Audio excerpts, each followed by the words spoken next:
नमस्कार, मी प्रिया काळे. तरुण भारतच्या न्यूज बुलेटिनमध्ये आपल्या सर्वांचं स्वागत. आता पाहूया ठळक घडामोडी. लोकसभा निवडणूक 2024च्या रिंगणात उतरलेल्या महाराष्ट्र एकीकरण समितीचे अधिकृत उमेदवार महादेव पाटील यांचा झंझावात प्रचाराला सुरुवात झाली आहे. आज शनिवारी बेळगाव शहरातील छत्रपती शिवाजीनगर, गांधीनगर आदी भागात महाराष्ट्र एकीकरण समितीचे अधिकृत उमेदवार महादेव पाटील यांचा प्रचार दौरा पार पडला. या प्रसंगी मतदारांकडून त्यांना उत्तम प्रतिसाद मिळाला. या प्रसंगी मोठ्या संख्येने समितीचे कार्यकर्ते व मराठी भाषिक सहभागी झाले होते. काल शुक्रवारी सायंकाळी झालेल्या वादळी वाऱ्यासह पावसामुळे राजहंसगड येथे मोठे नुकसान झाले आहे. कुक्कुटपालक गंगाधर पवार यांच्या जमिनीतील शेडचे पत्रे उडून गेल्याने अनेक कोंबड्या मृत्युमुखी पडल्या आहेत. या घटनेमुळे जवळपास 5 ते 5.5 लाख रुपयापर्यंत नुकसान झाले असून नुकसान भरपाई देण्याची मागणी करण्यात येत आहे. इस्रायल आणि इराण या दोन देशांच्या दरम्यान वादामध्ये आता भारतीय परराष्ट्र खात्याने निर्देश जारी केले आहेत. जोपर्यंत पुढची नियमावली जारी केली जात नाही तोपर्यंत इराणला जाऊ नका, त्या देशाचा प्रवास टाळा, असं परराष्ट्र खात्यानं म्हटलं आहे. पश्चिम आशियातील सध्याची परिस्थिती पाहता पुढचे निर्देश येईपर्यंत इराण व इस्रायल या दोन देशांचा प्रवास टाळा. सध्या त्या देशात असलेल्या लोकांनी भारतीय दूतावासाच्या संपर्कात राहा आणि त्या ठिकाणी नोंदणी करा, असं परराष्ट्र खात्यानं स्पष्ट केलं आहे. तसेच या दोन देशात असलेल्या भारतीयांनी गरज असेल तरच प्रवास करावा आणि आपल्या सुरक्षिततेची काळजी घ्यावी, असं आवाहनही परराष्ट्र खात्यानं केलं आहे. भारतीय राज्यघटनेचे शिल्पकार डॉक्टर भीमराव रामजी आंबेडकरांचा पदस्पर्श झालेल्या बेळगाव शहरासह संपूर्ण जिल्ह्यात मोठ्या उत्साहात आंबेडकर जयंती साजरी करण्यात येते. यंदा बाबासाहेबांचे 133वी जयंती वर्ष या निमित्त बेळगाव शहरामध्ये जयंती महोत्सवाची पूर्वतयारी युद्ध पातळीवर सुरू आहे. उद्या 14 एप्रिल रोजी सकाळी ठीक 9 वाजता किल्ला तलावानजीकच्या सम्राट अशोक चौकापासून भीमज्योती यात्रेला चालना मिळणार आहे. आंबेडकर उद्यानाला पोहोचून भीमज्योती यात्रेची सांगता होणार आहे. त्यानंतर जिल्हाधिकारी, जिल्हा पोलीस वरिष्ठ तसेच मान्यवरांच्या हस्ते आंबेडकर उद्यानातील बाबासाहेबांच्या मूर्तीला पुष्पहार अर्पण करून मिरवणुकीला चालना देण्यात येणार आहे. मिरवणुकीनंतर सायंकाळी आयोजित समारंभात गुणी विद्यार्थी, उल्लेखनीय सेवा बजावणाऱ्या अधिकाऱ्यांचा सत्कार करण्यात येणार आहे. बेळगाव शहरातील आंबेडकर जयंतीसाठी क्षणगणना सुरू झाली आहे. लोकसभा निवडणुकीनंतर राज्यात डबल इंजिनची सत्ता येणार असल्याचा विश्वास माजी मंत्री व गोकाकचे आमदार रमेश जारकीहोळी यांनी व्यक्त केला आहे. ते आज बेळगाव तालुक्यातील हिंडलगा येथे आयोजित भाजप कार्यकर्त्यांच्या मेळाव्याला संबोधित करत होते. आपण आपल्या बंधूंना वचन दिले आहे की आपण निवडणुकीच्या दरम्यान काहीही वक्तव्य करणार नाही. निवडणुकीनंतर आपण नक्कीच बोलू.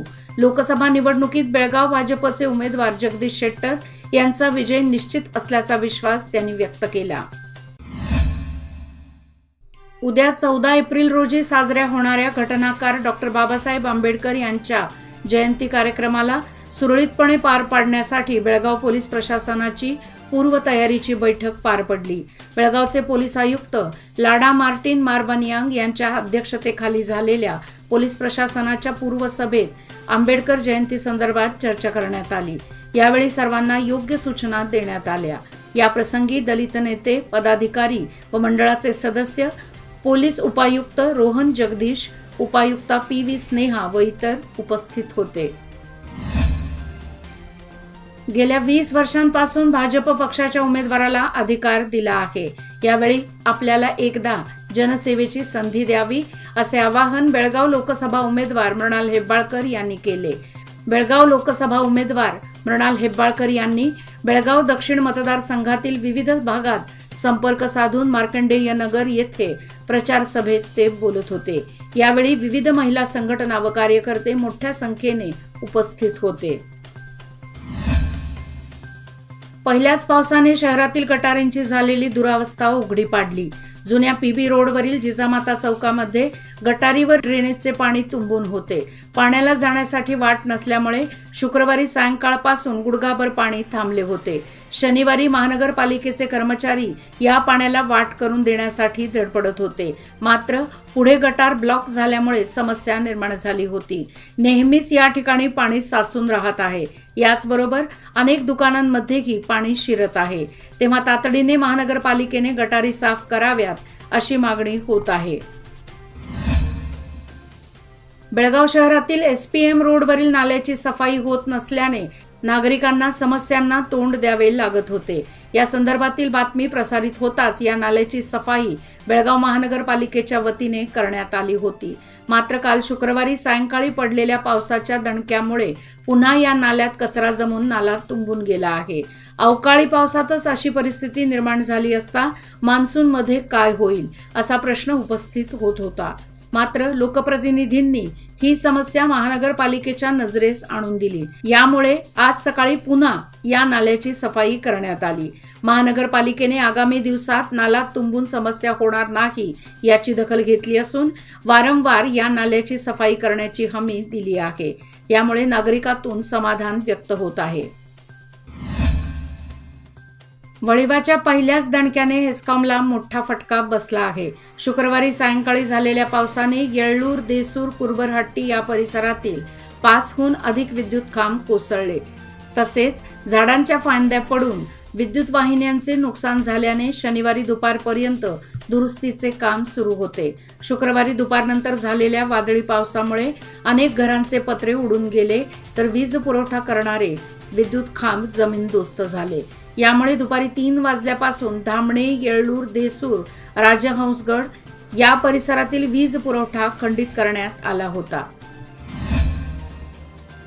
जोयडा तालुक्यातील रामनगर सीतावाडा येथील रमेश बडकू गवाळकर वय वर्षे 54 हा सकाळी 10 वाजता जवळच असणाऱ्या आपल्या शेतवडीत गेला होता.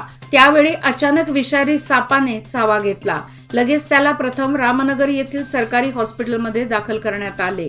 परंतु तिकडे योग्य ट्रीटमेंट न देता 1.5 तासाहून अधिक काळ ठेवून बेळगाव येथे पाठवण्यात आले. परंतु बेळगाव येथे पोहोचताक्षणीच त्याचा मृत्यू झाला. सदर घटनेची नोंद रामनगर पोलिसात झाली आहे.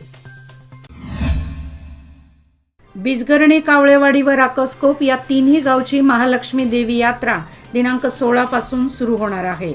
या यात्रेची जय्यत तयारी सुरू आहे. बिजगर्णी प्राथमिक मराठी शाळेजवळील आवारात यात्रा भरवण्यात येणार आहे.